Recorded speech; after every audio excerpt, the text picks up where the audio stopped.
warahmatullahi wabarakatuh. Kali ini membahas bab 2, yaitu persebaran flora dan fauna. Silakan disimak dan jangan lupa dicatat.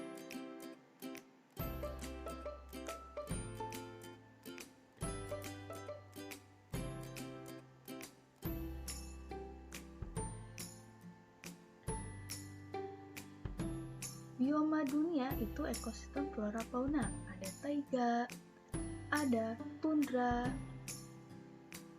gurun, stepa, hutan hujan tropis. Negara Indonesia dan negara di dunia memiliki flora dan fauna tersendiri.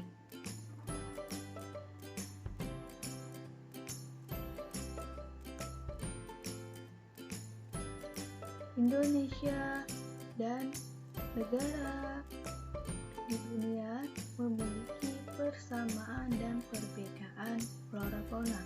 Faktor apa yang mempengaruhinya? Faktor yang mempengaruhi persebaran flora fauna adalah iklim, relief bumi,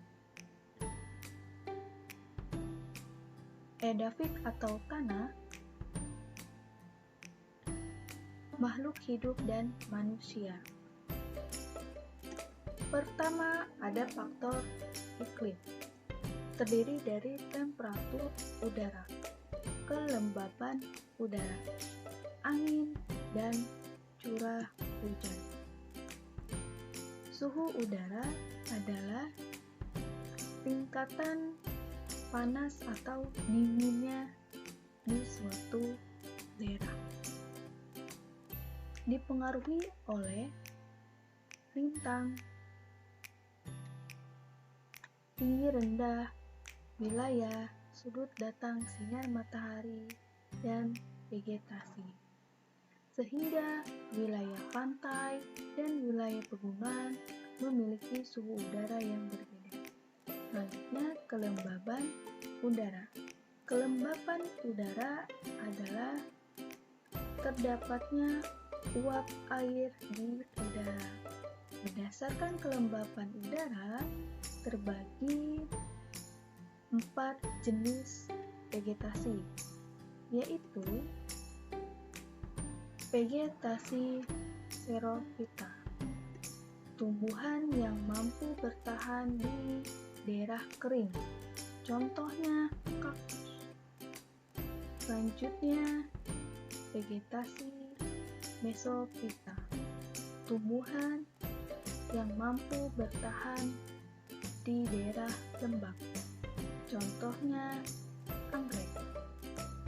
Yang ketiga, vegetasi higrophyta, tumbuhan yang mampu bertahan di wilayah basah, contohnya teratai. Yang keempat, vegetasi tropophyta, tumbuhan yang mampu beradaptasi terhadap perubahan cuaca, contohnya pohon jati. Angin merupakan proses penyerbukan dibantu oleh angin, disebut anemogami. Angin, proses penyebaran dibantu oleh angin disebut anemofore.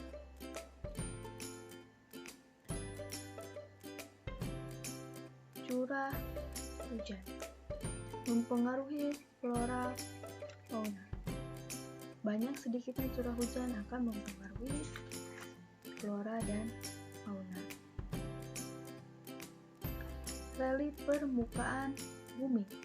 Semakin tinggi permukaan bumi, suhu udara semakin rendah, sehingga mempengaruhi flora fauna di daerah tersebut.